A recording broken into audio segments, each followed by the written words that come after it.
Hey, what's up guys and welcome back to Anime Making 3, and today I'm going to be giving you part 6 of What If Naruto Was Neglected with Solo Leveling, guys. So yeah, sit back, relax, and I hope you guys enjoy. And don't forget to go ahead and check out the brand new episode over on Anime King of What If Naruto Had the God of Speed Bloodline. Don't forget to smash that red subscribe button and become a part of the Anime King family. And thank you for all of your help and your support. Links will be down in the description for all the other channels. And if you want your what if to be done by me, go ahead over on Anime Symbol and comment on the latest video, guys, to have it be placed in a poll. So yeah, without further ado or waste no more time, what do you say begin this now, guys?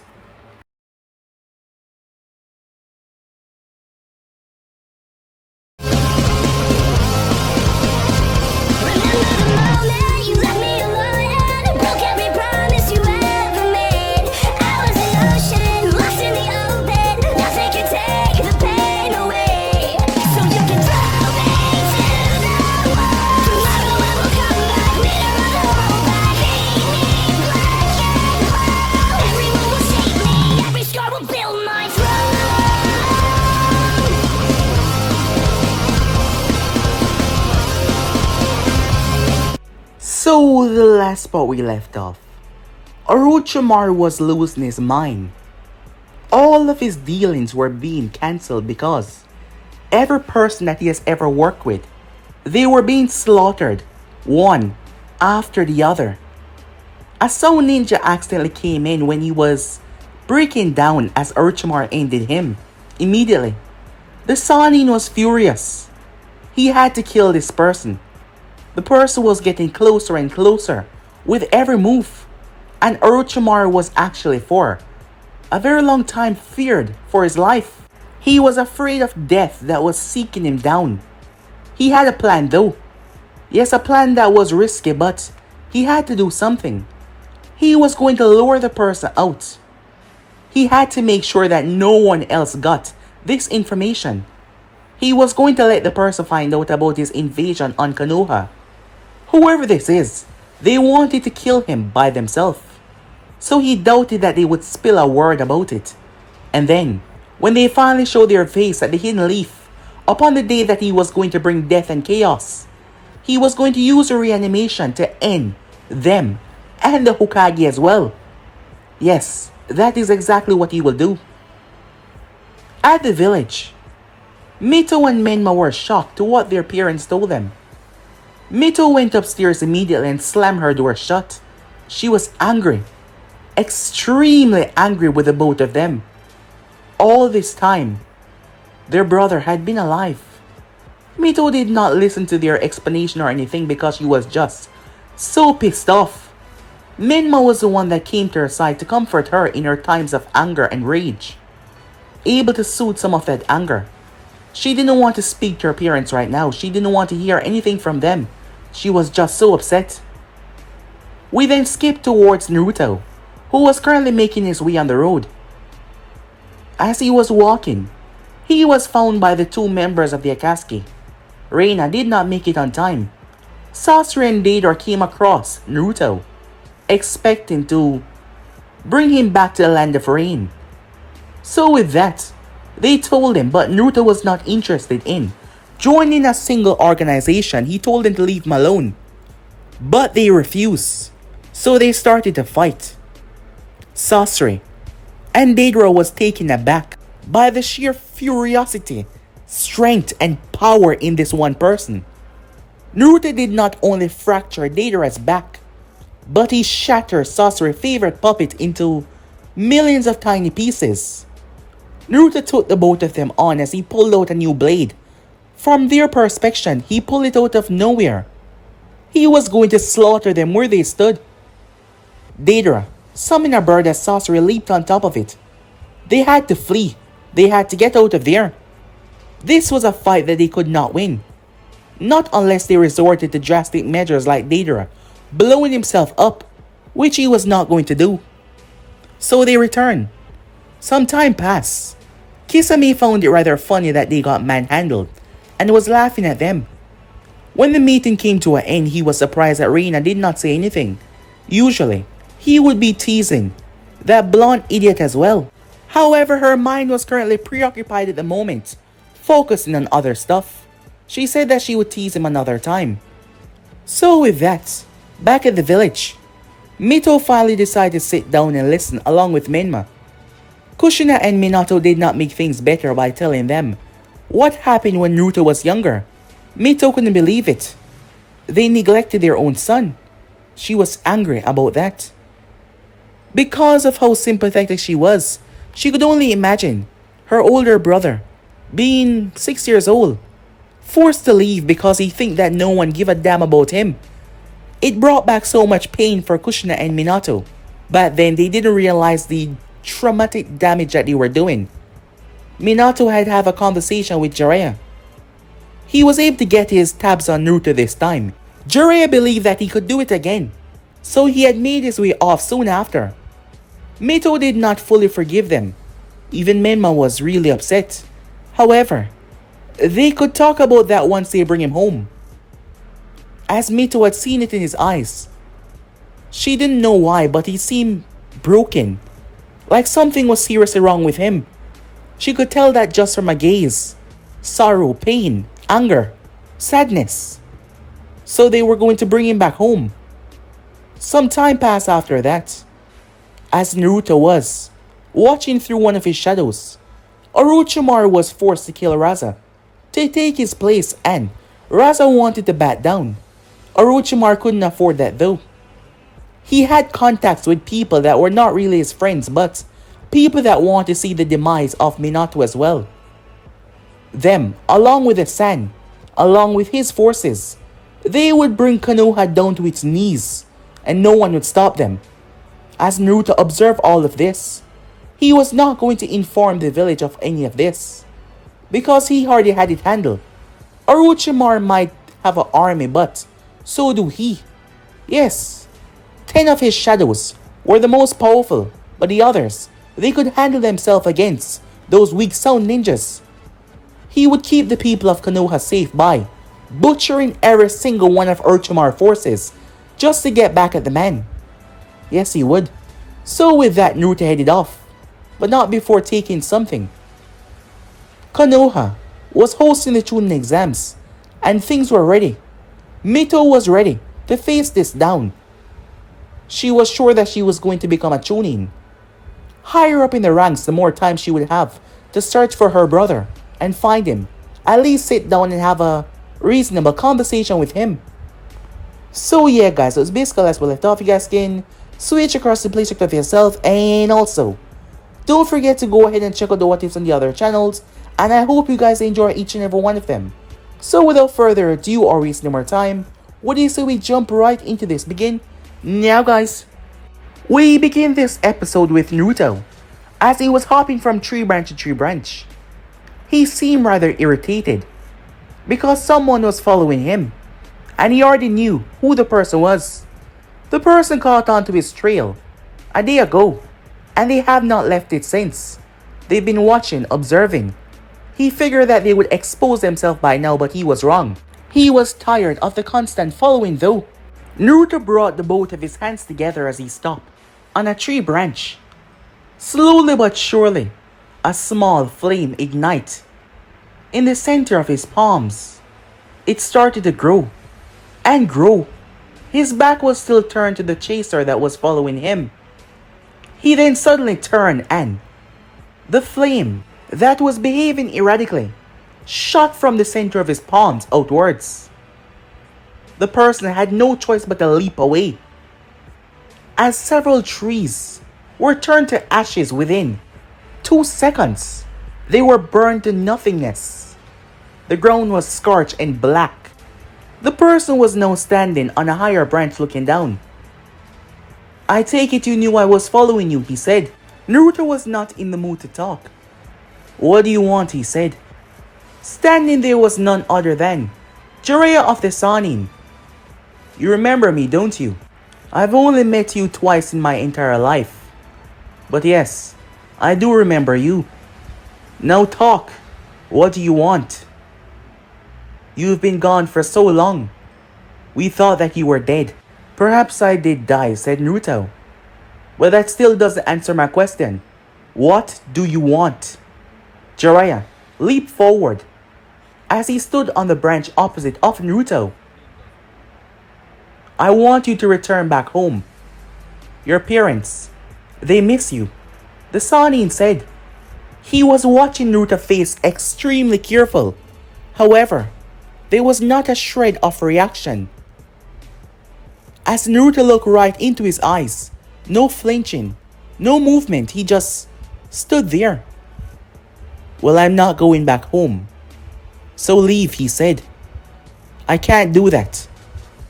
I've been trying to find you for some time now, and I realized something. You're not hiding. I thought that you would have done something. Try to throw me off your trail or anyone else. But anyone that know who you are and know what they're looking for would find you, said Jiraiya as he walked on the branch, as he leaned. For the past couple of years, you fell off the map like a ghost, and now you're almost everywhere. My spies have seen you all over. I had a hunch recently.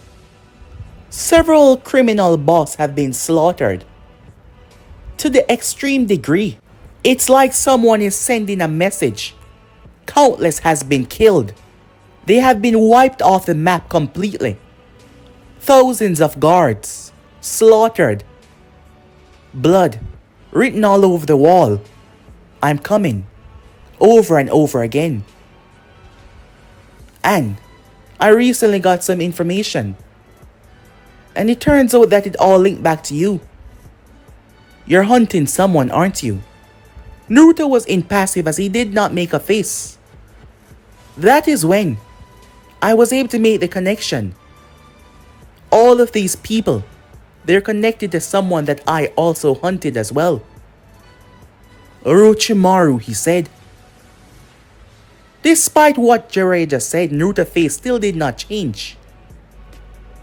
Why are you going after him? What happened? He said. Naruto looked into his eyes, like he has been doing, but he quirked the eyebrow this time. Do you really expect me to just tell you what I'm doing? I'm confused.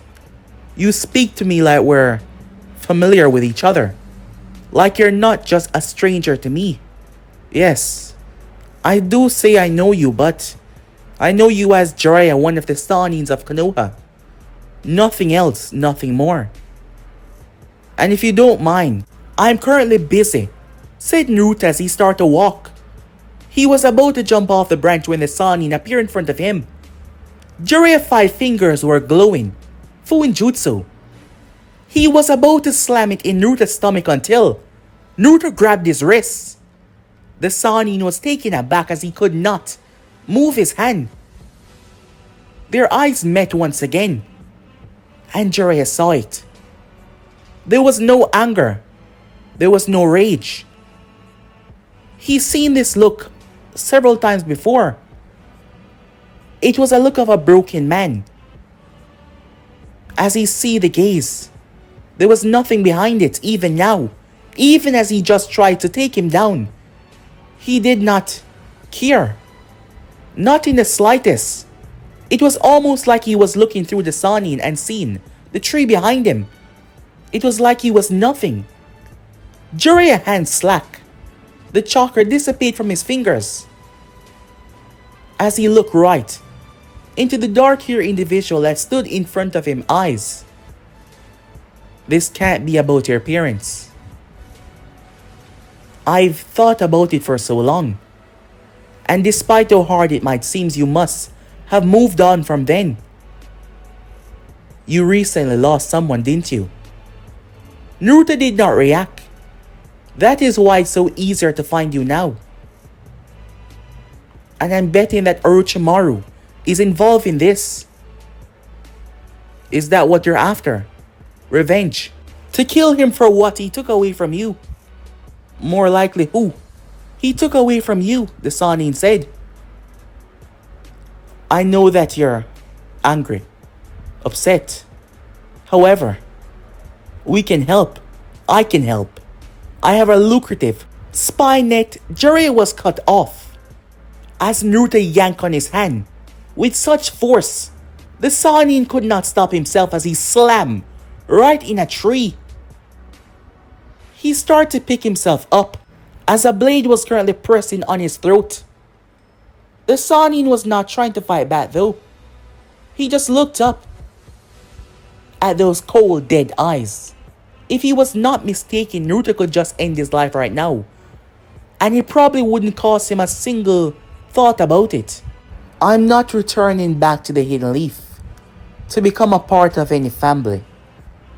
As much as it seems like something can happen, something can change, it cannot. That part of my life is over with. I moved on. So there isn't anything there for me. There is, said Jiraiya. I know what they did. And I know how they feel about it. They were young, stupid. I know that's not much of an excuse, but give them a chance. At least listen.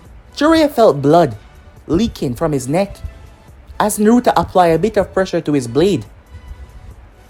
What don't you understand when I say I'm not that same person anymore? Naruto retracted the blade, flicking off the blood. It just vanished. Jiraiya did not even see where he get it from. Perhaps Fuinjutsu.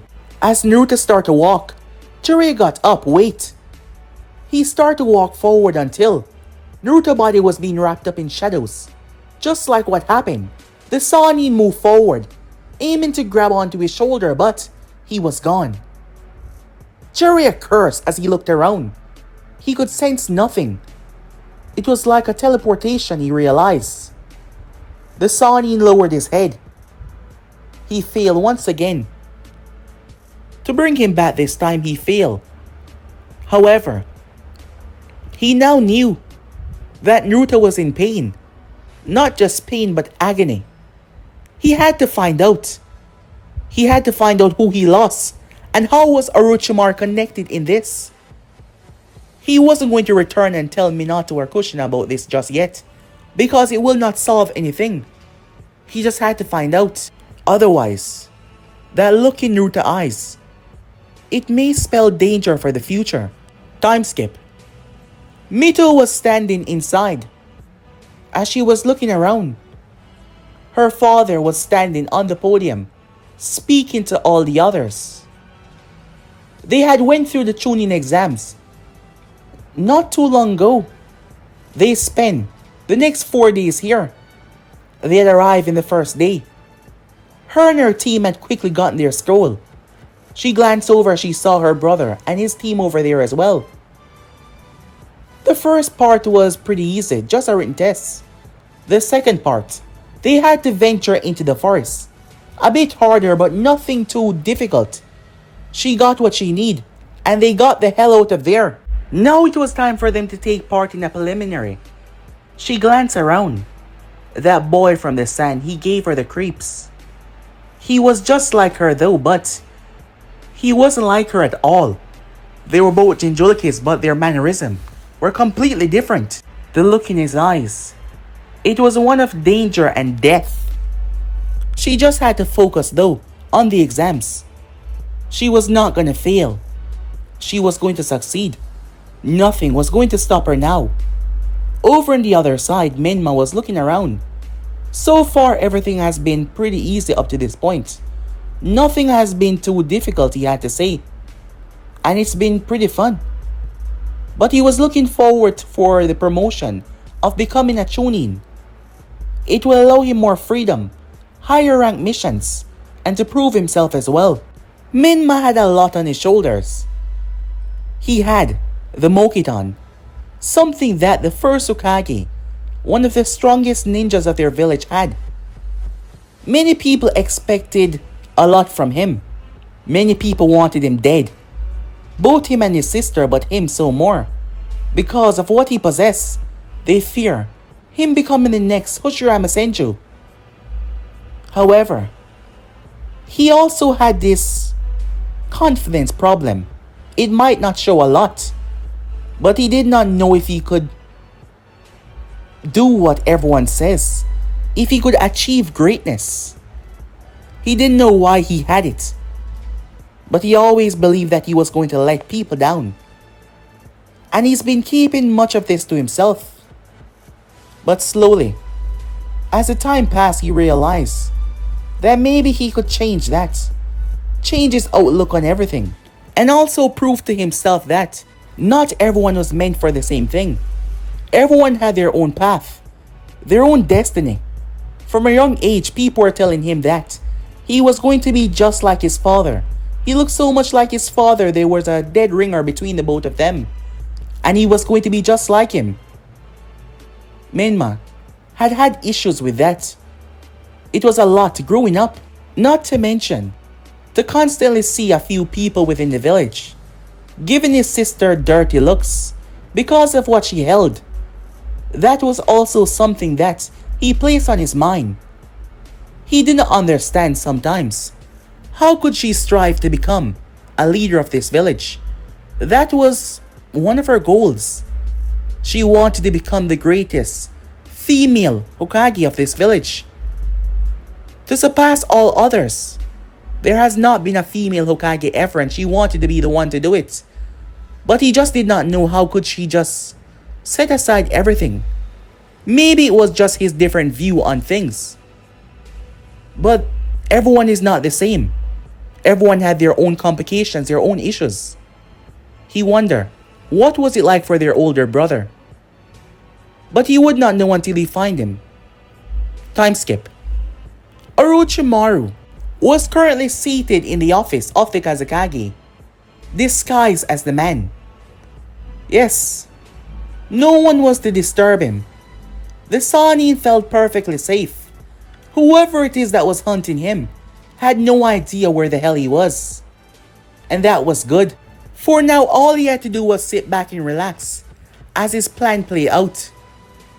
The trap had been set, and the scroll had been taken. That meant his pursuer knew what was going to happen, and his plans are still in motion.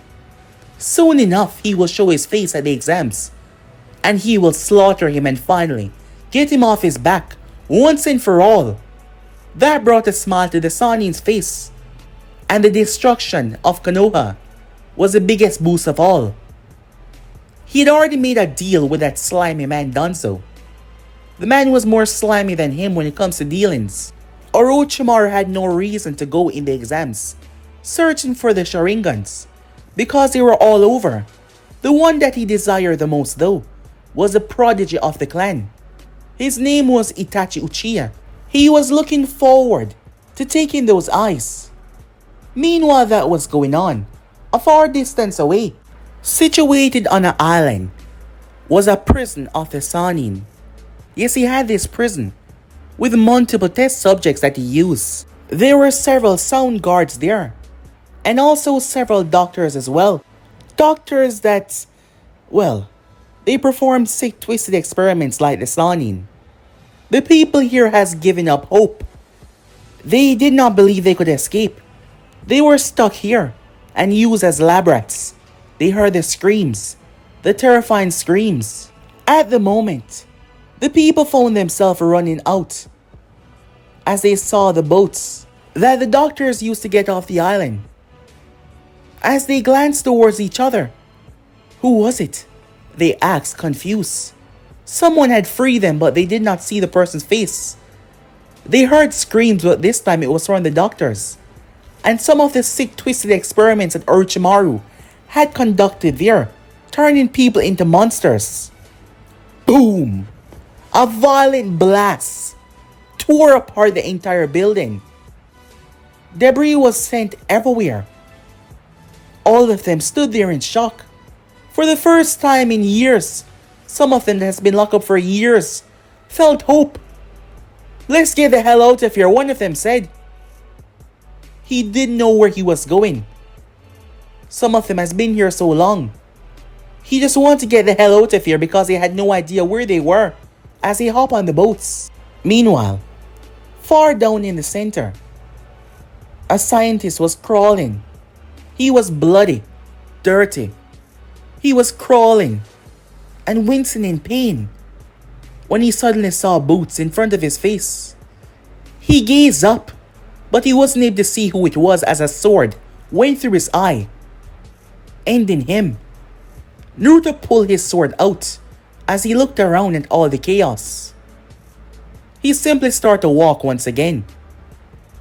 As he made his way, there was an underground section that several of them had fled to get away from him. Naruto held his hand out as he muttered a few words. "Dagger rush," he said.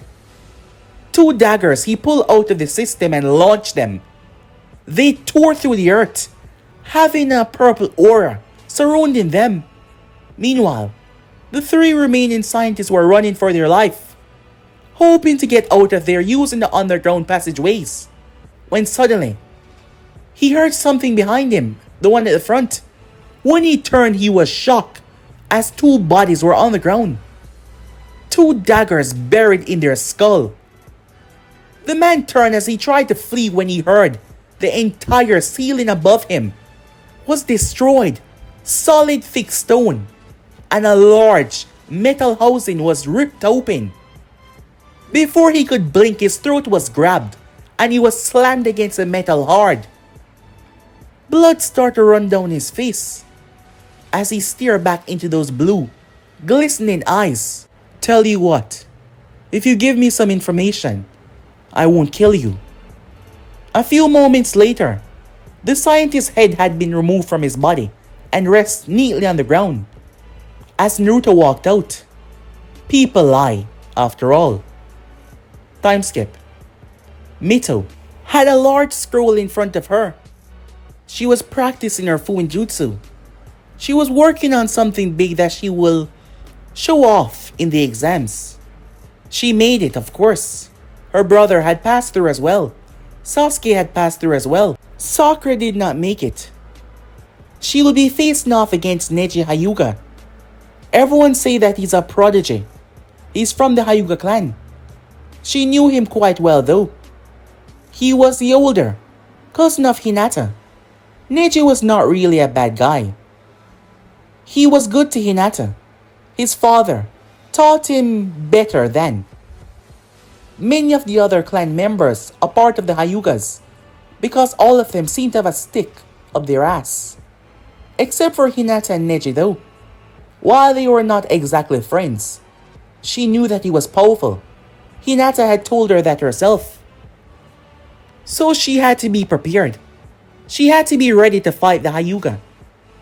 So she was working hard.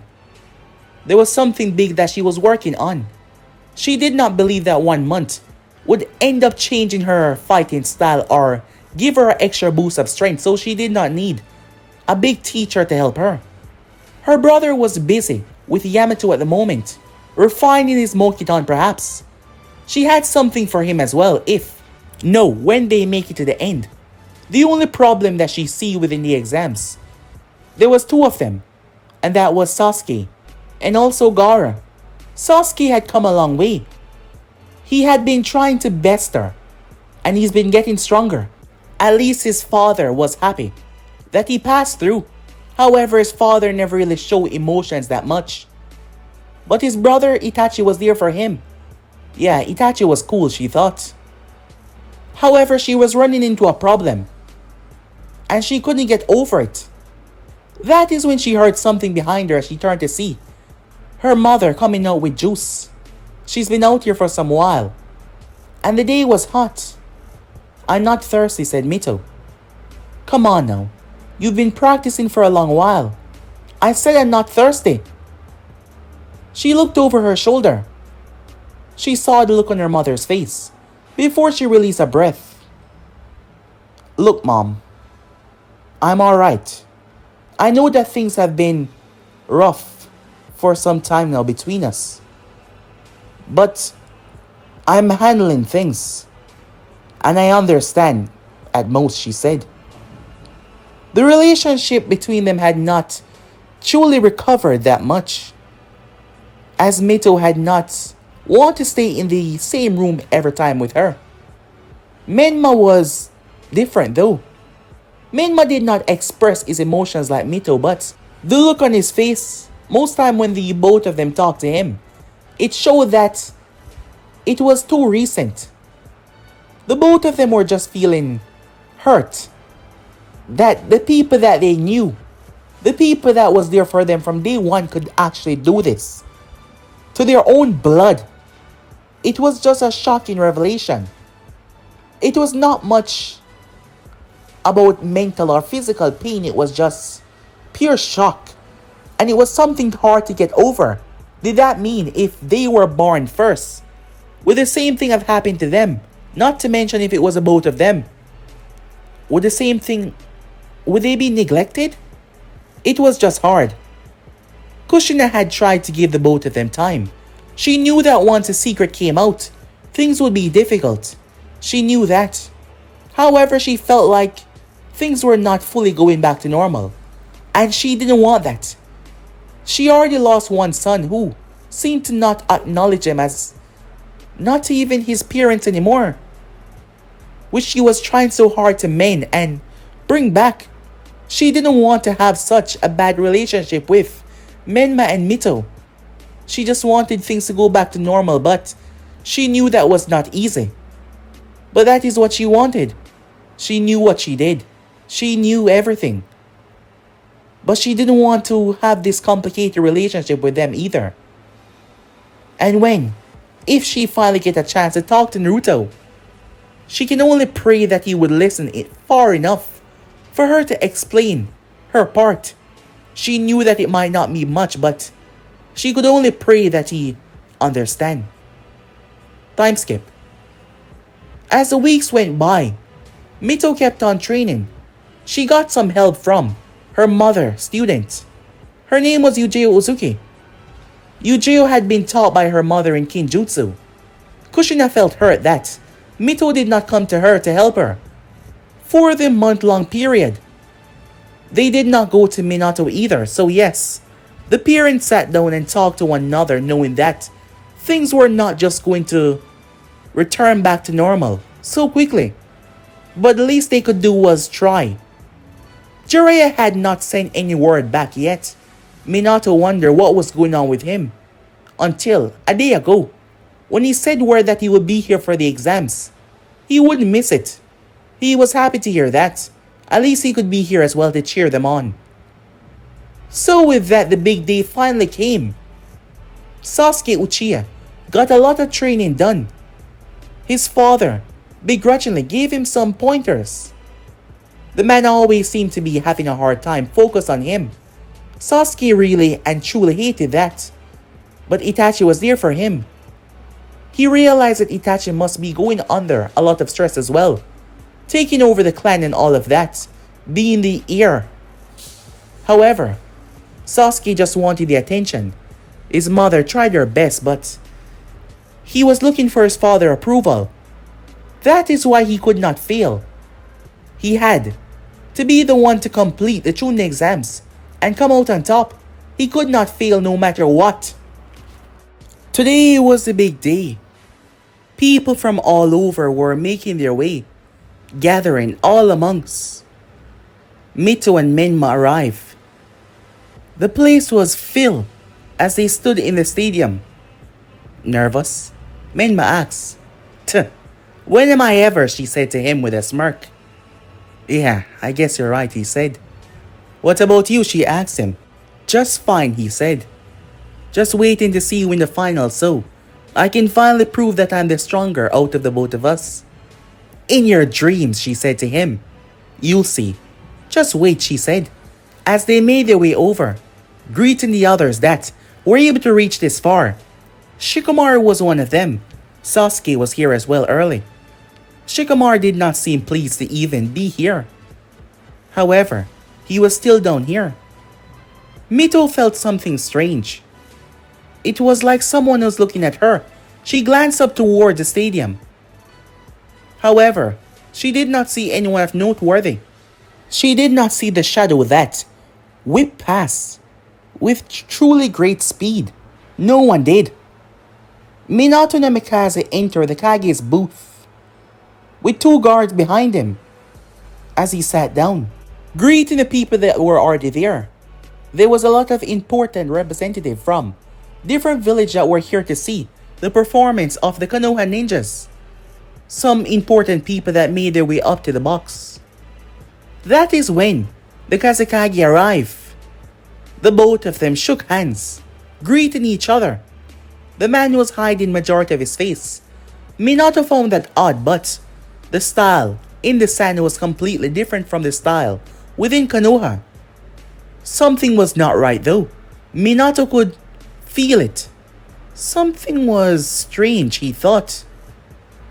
As the Kazekage and him spoke about the upcoming battles that would be taking place, more and more people started to gather. The place was being filled with people. On top of the roof, gazing down was none other than Jiraiya of the Sannin, looking out and watching. He just got back this morning. He's not had a chance to speak to Minato or Kushina about anything yet. He guessed it could wait until after the exams. The kids were going to be taking part in it. He wanted to see what they were capable of.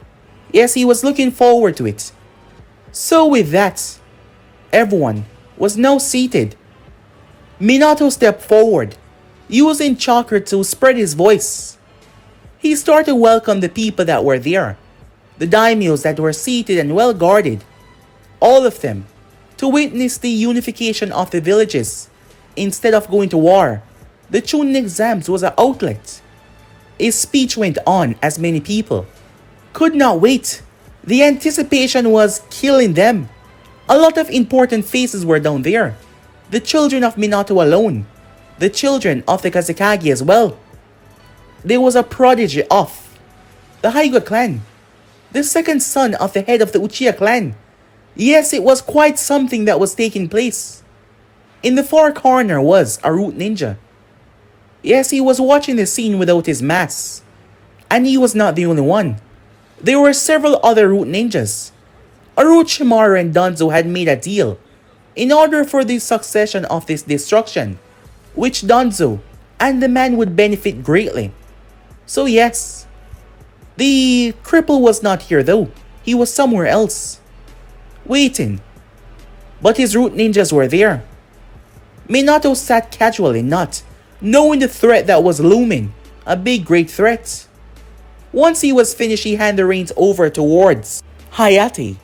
Hayate had been the preliminary proctor and he was now the same proctor for this part as well. As he started to speak, coughing as he did, the first match that will be taking place was between Mito Namikaze and Neji Hyuga. The people cheered for them. Yes, there were some that did not take great favor to Mito. Over the years, this had lessened though, as they realized that she was just trying her best to be the greatest kunoichi that she could be. So with that, the both of them stood there as the others made their way up. Mito had a confident gaze. Neji looked at her. He did not say a word. Are the both of you ready? The proctor asked. They nodded. Alright, begin. Neji dropped into his stance. Mito dropped into hers as well. As she had said earlier, they were not that much of friends. However, the both of them were fighting with what they got. Neji knew that his clan was watching. He had to give what he got as well. People had called him a prodigy because of the things that he was able to consume and show back to them over the years. And he would not lose. Mito was thinking the same thing. Meanwhile that was going on, no one could see the shadow that was looming all over the area. It was not even one though. More than one. More than 100. These shadows were able to attach themselves to other people's shadow, not harming them in the slightest, just behaving like a normal shadow. But it was not at all. They were all watching and observing as the fight down below began. It started out calm until the both of them started to show what they had. Everyone was completely quiet. Neji was making her work for it. His type of fighting was something that she could not fully keep up with. The strikes, the attack. However, she had something that most Genins did not. her chains. However, Neji could disable a chakra, and they were made from pure chakra. But her chains were fast, and the numbers, they were truly overwhelming. Kushina was seated with her best friend. There was none other than Mikoto, so she was near the Uchihas as she watched, cheering her baby girl on despite everything. Everyone was watching. Neji's father Hisashi was there as well. Win or lose, he was proud of his boy. Hisashi was more down to earth than majority of the other clan members, and his teachings had kept Neji balanced out and not a complete grade A asshole like many of the other Hyugas. As the match down below played itself out, Jiraiya wondered if he was seeing things, as he could swear that he was seeing shadows moving. From the position that he held, he could look down and he was seeing shadows on the ground, moving around. Was he going mad or what? However, he could no longer see them. He rubbed his eyes until he saw something darted to the side. Immediately, a person came to mind. Despite the fact that the Naras were in Konoha, the Naras were not the ones that came to mind. Was this Naruto? Given his recent tricks and abilities of disappearing in the shadows, Jiraiya wondered if that was the case. Why was he here though? Given their past interaction, he believed that Naruto had cut ties completely with the village. Hate and sorrow could lead to a lot. He wondered. Meanwhile, outside of the Chunin exam perimeters, within the village, Itachi Uchiha was currently making his way. Yes, he should be there to observe what was going on, but he saw something. Itachi saw Naruto use these shadows a lot. So when he saw a shadow beckon him to follow in it, he went after it. Itachi came across an alleyway. The other side was blocked as he walked down. Suddenly, a shadow was there on the wall, and Naruto stepped right out of it, like he was coming out of the wall. Itachi was surprised. "You're here," he said. Of course he was surprised to see Naruto within Konoha. "An attack is coming," Naruto said, not wasting any time. Itachi was taken aback by that. What are you talking about?" "Orochimaru killed the Kazekage, and he's about to attack the village." Itachi was shocked to hear that. "How do you—" "I know," said Naruto, not explaining. "You're a very smart person, Itachi. I know that you can use this information without alerting the Sannin that you know about it. So do what you must." Naruto started to walk back towards the shadow. "What about you?" "Don't worry. I'm not leaving just yet." With that, he was gone, leaving Itachi with a lot on his shoulders right now. He had to do something, of course he did. He quickly proceeded to make his way back. How was he gonna do this? This was complicated. How was he gonna make this transition? What was he going to say? Of course he could not tell the Hokage who he got the information from. Years ago, they had came to him because he was the only other person that had a connection with Naruto. But he promised to them that he did not know anything. And he lied to them back then. But he truly did not know where Naruto had went, but Naruto told him that he would stay in contact, and he did. He promised that he would, and he did. He could say that, since the passing of Shisui Uchiha, it might not look like it, but Naruto was one of his bestest friends. And that was weird to say given their brief interactions, but the both of them understand each other so well. Itachi quickly made his way back, as he had an idea, and he was sure that his poker face could pull it off. Time skip. During a brief intermission, after the first match, Mito came out on top. Yes, Neji. Neji was not happy when he was taken down. The both of them were reaching exhaustion, but Neji, he had less stamina than her. Mito did not use what she was planning with her Fuinjutsu. She was able to defeat Neji with her chains, combined with her secret attacks, and her raw brute strength as well. Not to say that he did not get a lot on her. She did not step out of that battle unscathed. As Neji was on the ground defeated by her, he saw a hand in front of his face. He looked up at the hand surprised. She smiled at him, and he did take the hand. Most Hyugas would have shrugged it off, but Neji took the hand. As he got up, the crowd exploded in more cheers. Seeing the comradeship between the both of them, they were from the same village despite fighting to prove themselves. Everyone believed that they had proven themselves. They were on the fast track of becoming Chunins. A brief intermission between that, and Anvu arrived with some news for the Hokage. Minato dismissed himself. He would be back soon. The disguised Orochimaru was watching him carefully. Minato arrived. Itachi, what is it? You said it was urgent. It is. I've got some information. Minato's eyes widened to what he heard. Who told you this? I'm not sure who it is. The person was wearing a mask, covered in all black. I'm not sure who it is or why. They've told us this. But if this is any possibility of being truthful, we have to do something about it. Minato's mind was working fast, as it did. He nodded. You're right, he said. Just in case.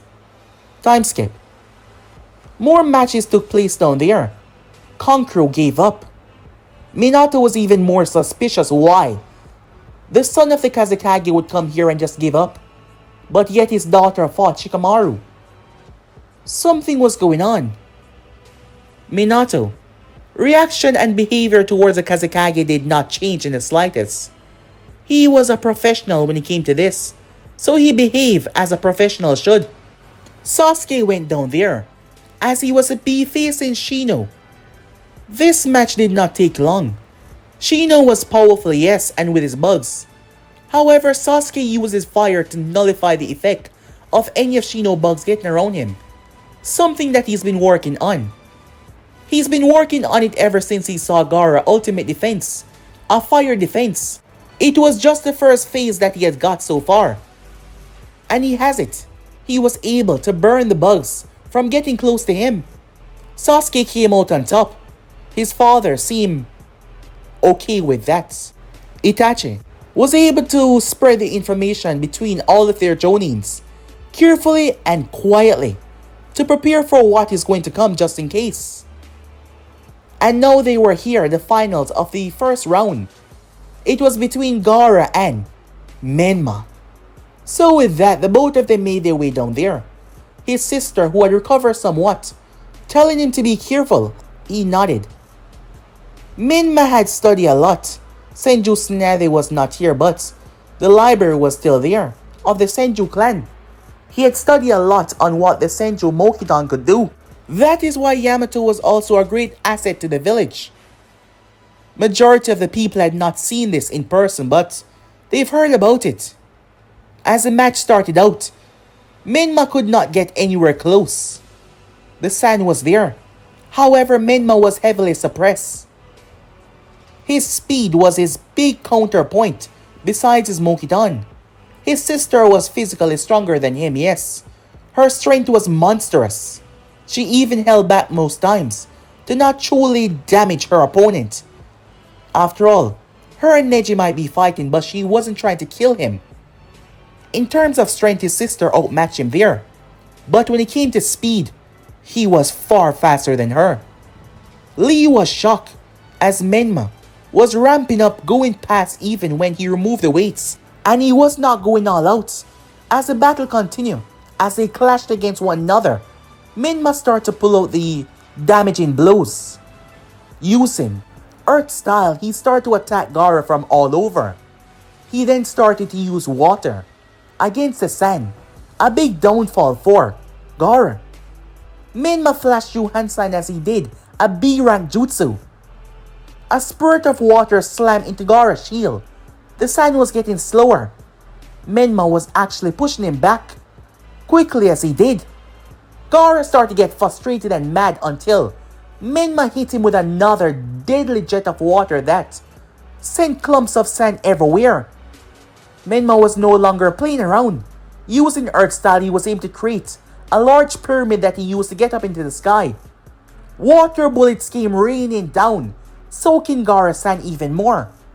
Gaara started to lash out, but Menma was avoiding everything, using his speed until he came in and BAM! A bone-shattering punch. Menma had supplied his fist with a lot of chakra. Gaara bounced across the ground as Menma appeared behind him and kicked him in the back. He then appeared below and punched him in the sky. He appeared above him and spun and dropped a kick on his shoulder. Gaara-san was able to lessen his blow as he made contact with the earth.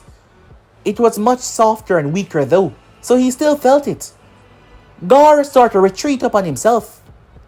He was not used to fighting an opponent with such speed as Menma. Speed was equal to Lee when he opened the gates.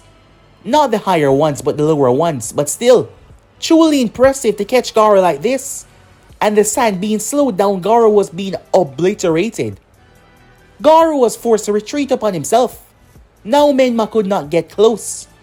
However, as he went through Hansign, everyone watched. Menma turned the terrain into his favor.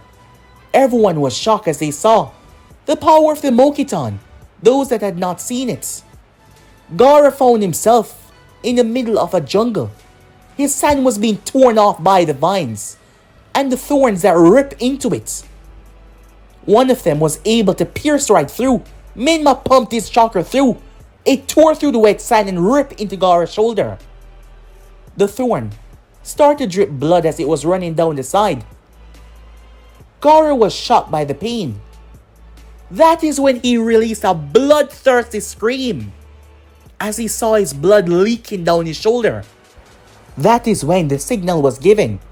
Feathers started to fall. Immediately, an explosion could be heard as a wall was broken down. Sand ninjas and sound ninjas started to show their true colors. But not only that, a huge explosion could be heard far over to the other side. Countless ninjas from all over were coming, ones who were not related to either of these villages. However, the Konoha ninjas were not caught off guard. Members started to quickly evacuate the civilians. Kushina get out of her seat, chain shot out of her back and grabbed two sound ninjas before slamming their skulls together. Mikato getting up as well, ready to fight, despite having done it in a while, as a sound ninja was coming towards her, but before he could reach anywhere close, a huge chop slammed into his throat. That caused him to drop to the ground. His neck was then snapped. Standing there was none other than Fukaku.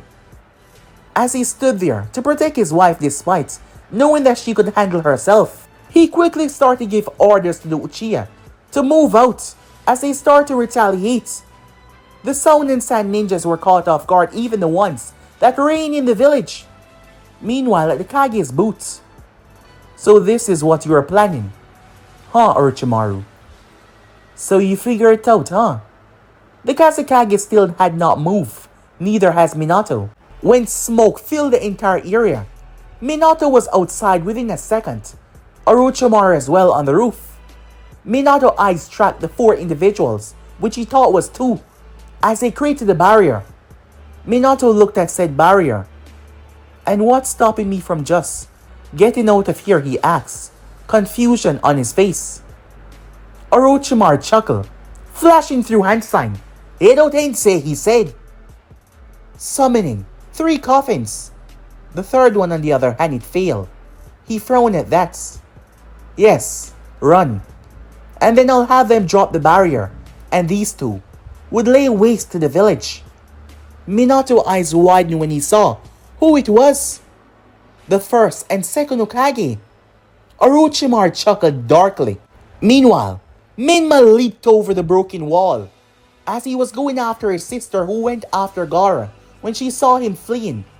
Knowing what he contained, just like her, if he was to release that on the village, it would be chaotic, as Menma went out there as well. Sasuke and the others were forced to bring the civilians to shelter. Sasuke was pretty pissed off, and he didn't want to do that. While the others were not looking, he moved towards the other side, where the Uchihas were, to fight alongside his family. He refused to be someone that guards civilians in these troublesome time. Meanwhile, Kakashi and Guy was back to back, having a contest on how much he could take down when suddenly, one of the Sound Ninjas found himself gasping for breath. As he looked down, a hand had protruded right through his back. It looked like a shadow, but yet it was so real. Kakashi prepared himself until the shadow leaped at him, but not at him when he realized over his head and decapitated a Sound Ninja, kicking a Sand Ninja in the face. This shadow seemed to be an expert fighter. What are you? The copy ninja said, confused. The shadow jumped off and buried its fist in the guts of a Sound Ninja who puked up blood from the force. That is when Kakashi saw several more shadows arriving. They were slaughtering the opponents. Kakashi? Am I seeing things? Guy said, wondering if he was getting old, because he could swear that he saw shadows fighting. Kakashi then glanced down towards the arena center, where he noticed someone standing in the foliage that Menma had created. Kakashi looked at the person, not understanding, when suddenly the thought of what his sensei had told him came to mind, about his son that had ran away all those years ago. Being alive. Naruto. That is when Naruto held out his hand and his shadow started to encompass the entire arena. Out of his large shadow, many other shadow warriors came out. These much smaller than the ones that were already there, the elites. Kakashi watched as one of them was killed by a Sound Ninja, but it simply returned back to his shadow. The numbers were overwhelming. The people of Konoha, the citizens, started to wonder what was going on. As they fought alongside shadows, they were helping them. Kushina's gaze fell on the center of the arena, and she saw his eyes, his face. Was that Naruto? She thought to herself. Orochimaru heard chaos as he looked to see something going on. Minato, who was in the process of fighting the first and the second, blinked in confusion, wondering what was going on down there. He then noticed several shadowy figures leaping from rooftop to rooftop. Immediately, the thought of his son came to mind. Jiraiya had told him about this strange ability. So did Mito when he disappeared in his shadow. He wondered if this was connected to his son. Wait, that meant his son was here. Minato really wondered if his son was actually here. He was, wasn't he? However, he could not tell if his son was fighting on his side or on Orochimaru's side. He could not get a break from these. He teleported toward the side of the barrier to a kunai. When he saw Sound Ninjas clashing against the shadows, it brought a smile to his face. He did not know what this meant, but if that was the case, Minato started to fight harder. Orochimaru frowned. Was that it? The thing that was hunting him? The person? Was it controlling all of these shadows? Who was it anyway?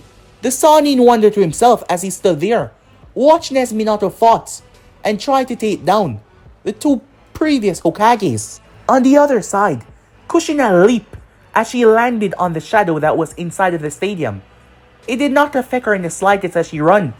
Naruto, she said, running towards him. His gaze turned towards her. Suddenly she saw the blade in his hand. She watched as he raised said blade and threw it. Kushina's eyes went wide, and for a moment she did not move. Was he really trying to kill her? The blade whipped past her and slammed into the skull of the Sound Ninja behind her, killing him before it retracted back towards Naruto's palm. He then blinked away, like he was never there to begin with, as his shadow army slaughtered the incoming army, the snakes. Jiraiya, who was on his toad, watched as 5 shadows leaped up on the snake and started to stab it all over, in its eyes and in its face. Meanwhile, on top, where the barrier situated, the Anvus were startled when someone suddenly appeared in front of them. They raised their hands, their weapons, ready to attack when they saw him just observing the barrier. "Identify yourself," one of them said. But Naruto paid them absolutely no mind, as he simply gazed at said barrier. He then proceeded to turn towards his inventory and started to go through it, going through the system. When he found what he wanted, he plucked his hand out to them. He simply pulled a sword out of thin air because he could not see it. This sword was white. Yes, pure white. The handle was black, but the blade and everything else was white. It seemed to be glistening with an unknown power that actually scared each and every one of them. Despite them being trained envoys, there was an unknown energy that was resonating from it. This was something special that Naruto had gotten. Story for another time though. Anti-chakra. He vanished and appeared behind them where the barrier was. "No," one of them said, realizing that he was going to turn into dust the moment he made contact. However, he tore right through it, his blade carving through the barrier. The Sullen Four eyes widened as they snapped toward the sight. Naruto then proceeded to jump inside. It closed right behind him. As he walked, making his way to where the Sannin and his father was. On the outside of the village as Menma and Mito was going after Gaara and his siblings. Menma noticed something as he turned to see a strange black figure that seemed to be made from shadow with purple markings all over him. Purple smoke coming out of him with a massive staff in his hand. Mito turned her gaze as her brother had caught up with her. On the other side though was a shadowy figure with purple markings. He had two blades in his hand. She's never seen these people before, but yet it was the same feeling when Naruto had vanished away. Naruto? Menma's eyes went wide. Wait, what? A distance away, beyond the hidden leaf, out in the foliage, was the shadow of Raza. Yes, Naruto had returned for it. Of course, he would not let something that powerful just rot when he could take it. The power that the human once held was ingrained into his DNA. Naruto could replicate it, but he had to give the shadow a large percentage of its own chakra, which it currently had. As Naruto had a plan, of course he did. That is why Raza's shadow had remained outside, as it was currently building up a massive sand barricade, a sand wall of sorts. Naruto had a plan. Yes, this was what he was living for at the moment. This was the only thing that brought him some kind of satisfaction, to make the Snake Sannin suffer. But guys, be in subscribe right here. If you want to see the next part, do like, subscribe, comment down below, and turn on that bell notification to stay posted. But I'm off for now. See you guys soon. Peace.